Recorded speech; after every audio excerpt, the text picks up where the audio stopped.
കർത്താവിൻ്റെ അതിപരിശുദ്ധ നാമം വാഴ്ത്തപ്പെടുമാറാകട്ടെ. ഇന്ന് നാം ചിന്തിക്കുന്നത് യോഹന്നാൻ്റെ സുവിശേഷം 7-ാം അധ്യായം അതിൻ്റെ 37, 38, 39 തിരുവെഴുത്തുകളാണ്. ഉത്സവത്തിൻ്റെ മഹാദിനമായ ഒടുക്കത്തെ നാളിൽ യേശു നിന്നുകൊണ്ട്, ദാഹിക്കുന്നവനെല്ലാം എൻ്റെ അടുക്കൽ വന്ന് കുടിക്കട്ടെ, എന്നിൽ വിശ്വസിക്കുന്നവൻ്റെ ഉള്ളിൽ നിന്ന് തിരുവെഴുത്ത് പറയുന്നത് പോലെ ജീവജലത്തിൻ്റെ നദികൾ ഒഴുകും എന്ന് വിളിച്ചു പറഞ്ഞു. അവൻ അത് തന്നിൽ വിശ്വസിക്കുന്നവർക്ക് ലഭിപ്പാനുള്ള ആത്മാവിനെക്കുറിച്ച് ആകുന്നു പറഞ്ഞത്.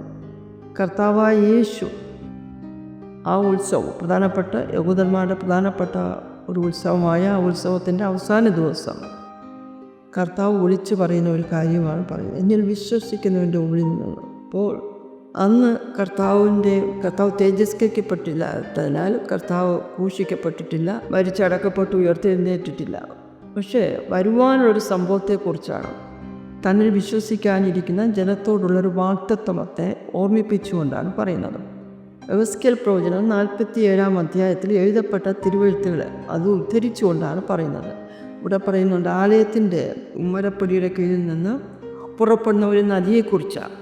എന്നാൽ ആ നദിയേക്കാൾ ഉപരിയായി കർത്താവിൽ വിശ്വസിക്കുന്ന ആ നദിയിൽ നിന്ന് പുറപ്പെടുന്ന ജലം അത് പുറപ്പെട്ട് ചെല്ലുന്നിടത്തേക്കും ആ നദിയുടെ വെള്ളത്തിൻ്റെ ആ പരിശുദ്ധി നിമിത്തം ആ വെള്ളം പലരെയും വിശുദ്ധമാക്കുന്നത് പോലെ അതൊരു എക്സാമ്പിളായിട്ട് കാണിക്കുകയാണ്. പക്ഷേങ്കിൽ ഇവിടെ പറയുന്നത് കർത്താവായ യേശു ക്രിസ്തുവിൽ വിശ്വസിക്കുന്നതിൻ്റെ ഉള്ളിൽ ദൈവം പകരാൻ പോകുന്ന പരിശുദ്ധാത്മ, അതായത് നമ്മെ സംബന്ധിച്ചിടത്തോളം ക്രിസ്തുവിൽ വിശ്വസിച്ച് കർത്താവിനെ രക്ഷകനായി സ്വീകരിച്ചു, കർത്താവിനോട് സ്ഥാനപ്പെട്ട് കർത്താവിനോട് ചേർന്ന് നിൽക്കുന്ന ജനത്തിൻ്റെ മേൽ ദൈവത്തിൻ്റെ ആത്മാവ് പ്രാപിച്ചു കഴിഞ്ഞാൽ, ആത്മാവിൻ്റെ നിറവ് പ്രാപിച്ച വ്യക്തികളുടെ ഉള്ളിൽ നിന്ന് ഈ പറയുന്നത് പോലെ നദികൾ ഒഴുകും. അത് വിശ്വാസത്തിൻ്റെ നദികൾ, അതുപോലെ കൃപയുടെ നദികൾ. കർത്താവ് വിശ്വാസത്തിൻ്റെ നായകന് പൂർത്തിവെത്തുന്നവനാണ്. അപ്പോൾ ആ വിശ്വാസത്തിൻ്റെ നദി, ഈ വിശ്വാസം വർദ്ധിക്കുമ്പോഴാണ് നമുക്ക് ആ ഒരു അനുഭവം ഉണ്ടാവുക. അപ്പോൾ നമ്മുടെ ആത്മാവിനും ദേഹിക്കും. അവിടെ ആത്മശക്തി കൂടാതെ ഒരു പൂർണ്ണ ആത്മീയ മനുഷ്യനായിട്ട് ജീവിക്കാൻ സാധിക്കത്തില്ല. ആത്മാവും ദേഹിയും അത് വരണ്ടു പോകുന്ന അനുഭവത്തിൽ വരുന്നതിന് കാരണം പരിശുദ്ധാത്മാവിൻ്റെ നിറവ് പ്രാപിക്കാത്തതുകൊണ്ടാണ്. പലപ്പോഴും പരിശുദ്ധാത്മാവിനെ പ്രാപിച്ചു എന്ന് വിശ്വസിക്കുകയും ഒരു 5-6 അന്യഭാഷ കേട്ട് അങ്ങനെ ആരാധിക്കുമ്പോൾ അതാണ് പരിശുദ്ധാത്മാവിൻ്റെ പൂർണ്ണത എന്ന് ചിന്തിക്കുന്നത് അതൊരു തെറ്റായ ധാരണയാണ്. അങ്ങനെയല്ല, ദൈവത്തിൻ്റെ ആത്മാവിൽ നമ്മൾ നിറഞ്ഞ് കവിയുമ്പോൾ അതൊരു പാക്കേജ് പോലെയാണ്.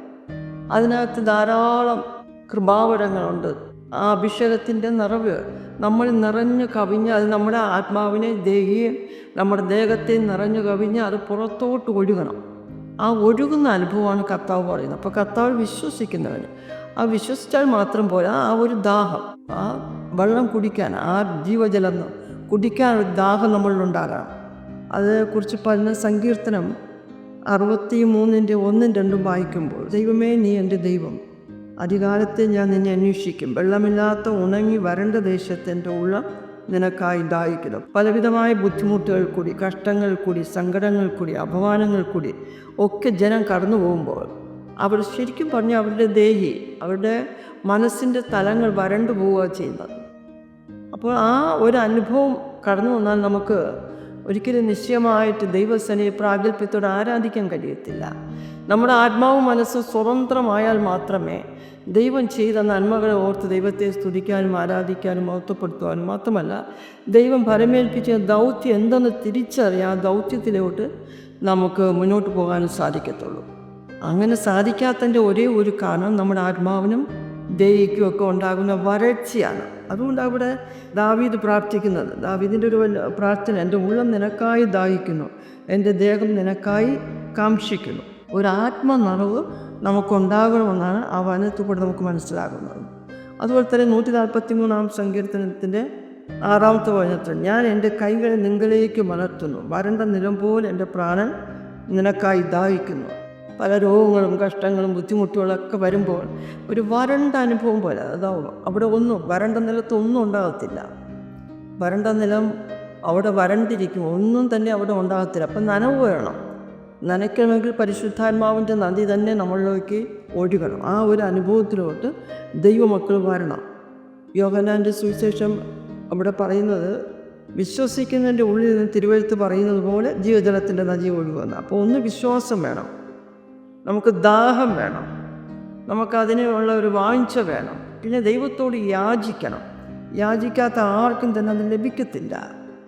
അങ്ങനെ വിശ്വസിക്കുന്നവരുടെ ഉള്ളിൽ നിന്ന് ജീവജല നദികൾ ഒഴുകുമ്പോൾ കർത്താവ് പലപ്പോഴും ദൈവമക്കളോട് ചെയ്തിട്ടുള്ളൊരു വാഗ്ദത്തം, ഒരു വലിയ വാഗ്ദത്തമാണ്, ദൈവമക്കൾക്കാരുടെ ഒരു വാഗ്ദത്തമാണ്. നിൻ്റെ മേലുള്ള എൻ്റെ ആത്മാവും നിൻ്റെ വായിൽ ഞാൻ തന്ന എൻ്റെ വചനങ്ങളും നിൻ്റെ വായിൽ നിന്നും നിൻ്റെ സന്തതിയുടെ വായിൽ നിന്നും സന്തതിയുടെ വായിൽ നിന്നും ഒരു നാളും വിട്ടുപോവുകയല്ല. ഇതൊരു വാഗ്ദത്തമാണ്. ഇസ്രായേൽ ജനത്തിന് കൊടുത്ത വാഗ്ദത്തം അബ്രാഹാമ്യ അനുഗ്രഹത്തിലൂടെ വിശ്വാസികളായ നമുക്ക് നമ്മുടെ മേൽ ദൈവം വാഗ്ദത്തം ചെയ്തിരിക്കുകയാണ്. അപ്പോൾ നമ്മുടെ ഉള്ളിൽ നിന്ന് ഒഴുകുന്ന ജീവജലത്തിൻ്റെ നദി ദൈവം ദാനമായി നൽകിയിരിക്കുന്ന ഭാര്യയുടെ മേൽ, ഭർത്താവിൻ്റെ മേൽ, കുഞ്ഞുങ്ങളുടെ മേൽ അത് ഒഴുകണം. അത് ഒഴുകി അവരിലുള്ള പാപസ്വഭാവമായാലും ഏതെങ്കിലും രീതിയിലുള്ള ബലഹീനതയായാലും അങ്ങനെ എല്ലാ തലത്തിലും ഒരു വിശുദ്ധീകരണം പ്രാപിക്കണമെങ്കിൽ നിശ്ചയമായിട്ട് പരിശുദ്ധാത്മാവിനെ കൂടാൻ സാധ്യമല്ല. ദൈവവചനം വായിക്കുകയും ധ്യാനിക്കാനും നമുക്ക് പരിശുദ്ധാത്മാവിൻ്റെ സഹായം ആവശ്യമാണ്. വേണ്ടുവണ്ണം പ്രാർത്ഥിക്കണമെങ്കിലും നമുക്ക് പരിശുദ്ധാത്മാവിൻ്റെ സഹായം ആവശ്യമാണ്. അതുകൊണ്ട് തന്നെ എല്ലാവരും ഈ അനുഭവത്തിലോട്ട് വരാനാണ് കർത്താവ് യേശു ഇവിടെ പറഞ്ഞിരിക്കുന്നത്. എന്നെ വിശ്വസിക്കുന്നതിൻ്റെ ഉള്ളിൽ നിന്നും തിരുവെഴുത്ത് പറയുന്നത് പോലെ ജീവജലത്തിൻ്റെ നദികൾ ഒഴുകും. അത് വിശ്വസിക്കുന്നവർക്ക് മാത്രം ദൈവം കൊടുക്കുന്നതാണ്. പലപ്പോഴും വിശ്വാസികൾ അതിൻ്റെ ആഴങ്ങൾ മനസ്സിലാക്കുന്നില്ല. ആഴങ്ങൾ മനസ്സിലാക്കാത്തത് കൊണ്ട് അത് പ്രാപിച്ചെടുക്കാൻ കഴിയുന്നില്ല. ഈ പ്രാപിച്ച വ്യക്തികളായിരുന്നാലും അനുദിനം അവർക്ക് ഓരോ കാര്യങ്ങൾ ചെയ്യണമെങ്കിലും പരിശുദ്ധാത്മാവിൻ്റെ സഹായം കൂടാതെ ദൈവത്തിൻ്റെ ഇഷ്ടപ്രകാരം ചെയ്തെടുക്കാൻ പറ്റത്തില്ല. അതുകൊണ്ട് തന്നെ കർത്താവിനോട് യാചിക്കും. ഒരു ആത്മനിറവിൽ പരിശുദ്ധാത്മ പൂർണ്ണരായി മാറേണ്ടതും ദൈവമക്കളുടെ ഒരു ആവശ്യമാകുന്നു. അതുകൊണ്ട് അത് പ്രാർത്ഥിച്ച് ജയമെടുക്കാൻ ഞാൻ നിങ്ങളെ ബുദ്ധി പരീക്ഷിക്കുക.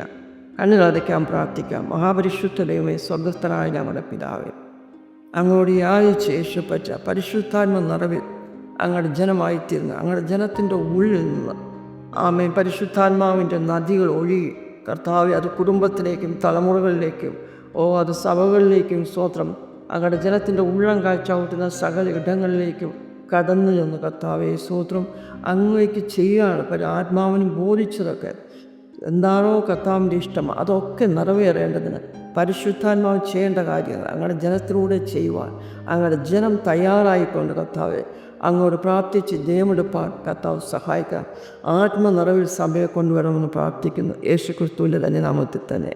ആമേൻ.